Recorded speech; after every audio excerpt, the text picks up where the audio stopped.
இங்கே வந்து யார் யார் என்னென்ன வேண்டுறாங்களோ அத்தனையும் கர்ப்பசாமி நிறைவேற்றிடுவார். இதெல்லாம் நிறைவேற்றி கொடுத்ததுக்கு நம்ம நன்றி கடன் செய்கிற நாள் தான் ஆடி அமாவாசை.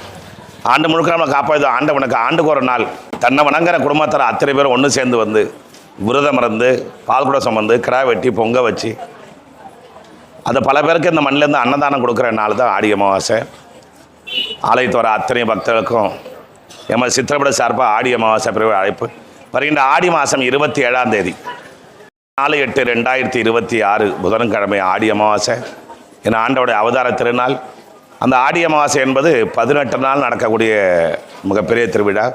அது முதல் பூஜை காலை 7 மணிக்கு பால்குட அபிஷேகம். அதை தொடர்ந்து கர்ப்பசாமி மருவ விளங்குற 18 படிகளுக்கு நடக்கக்கூடிய படி பூஜை. ஆண்டு முழுக்க காப்பாது ஆண்டவனுக்கு ஆடு கோழி பலி கொடுக்குற நிகழ்ச்சிகள்.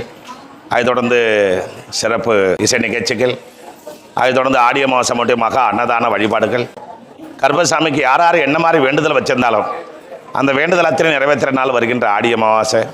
ஆடி மாதம் 27/12/2026 நடக்கவிருக்கும் ஆடி அமாவாசை பெருவிழாவுக்கு உங்கள் குடும்பத்தோட சொந்த பலத்தோட ஒற்றோர் எங்களது மாமச்சர் நண்பர் கூட ஆடி அமாவாசை பெருவிழாவை காண வருக வருக என்று என் ஆண்டவன் கர்ப்பசாமி சார்பாகவும் உங்களை அத்தனை பேருமே அன்போடு வருக வருகன்னு வரவிருக்கிறோம்.